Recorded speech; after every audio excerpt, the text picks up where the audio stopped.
बघा छान शिजलेत। आता आपण याला काढून घेऊ आणि याच्यामधलं पाणी ओतून टाकू आणि याला थोडा वेळ 5 मिनिटं थंड आणि सुक्क व्हायला ठेवू।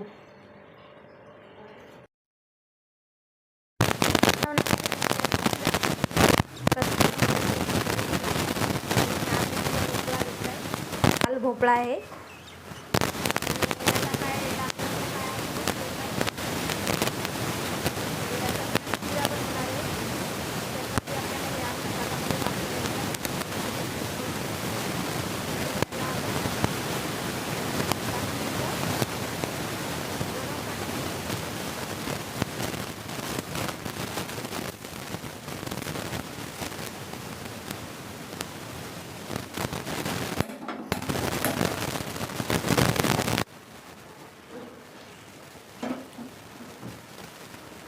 दहा मिनिटं शिजून घ्यायचंय।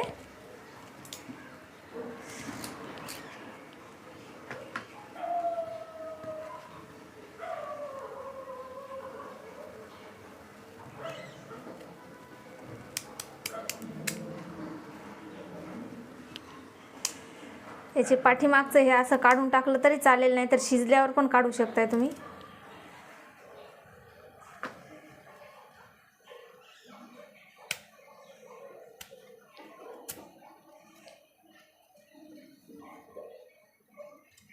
हे बघा असं काढून टाकायचं। हे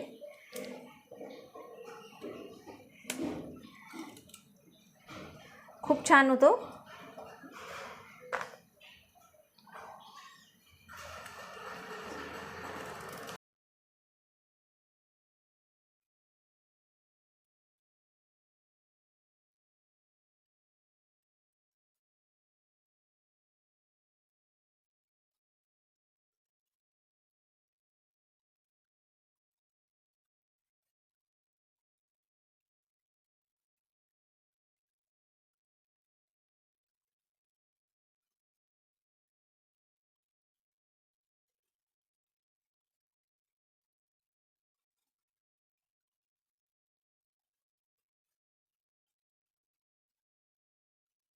बघा छान शिजलेत।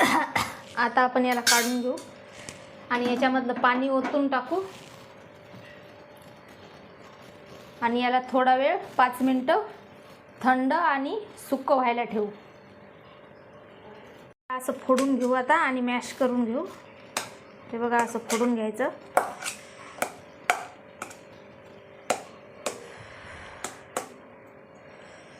पटकन गार होईल मग।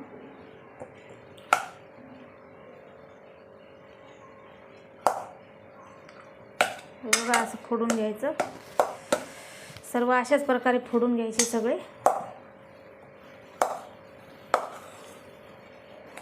हे बघा हे असं मॅश करून घेतलंय एकदम असं बारीक। आणि आता आपण इकडे तूप टाकणार आहोत।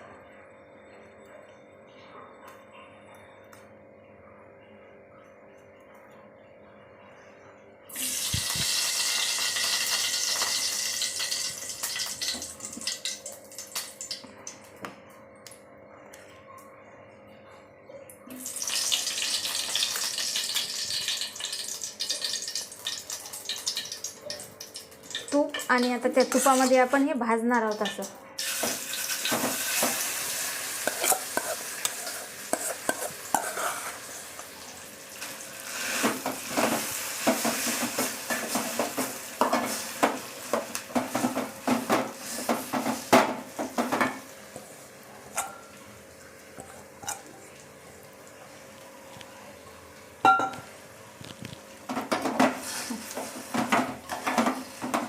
परतून घ्यायचं याला 10 मिनिटं परतून घेतले म्हणजे याचं पाणी असलं ना याच्यामध्ये तर ते कोरडं होऊन जातं।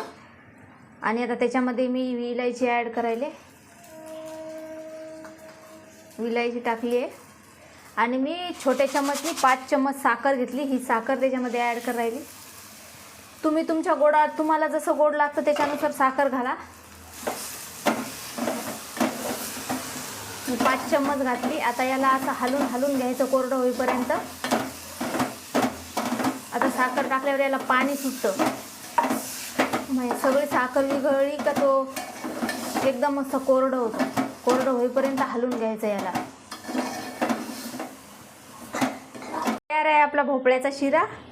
तुम्ही सुद्धा अशा पद्धतीने करून बघा. खूप छान होतो आणि खूप टेस्टी पण लागतो आणि पौष्टिक पण असतो. आपण असाही भोपळा खात नाही तर ते भोपळ्याचा असं शिरा बनवून आपण खाऊ शकतो भोपळ्याला. मी याच्यावर काही ड्रायफ्रूट पण ॲड केलेत. तर रेसिपी आवडली असेल तर चॅनलला लाईक सबस्क्राईब करायला विसरू नका.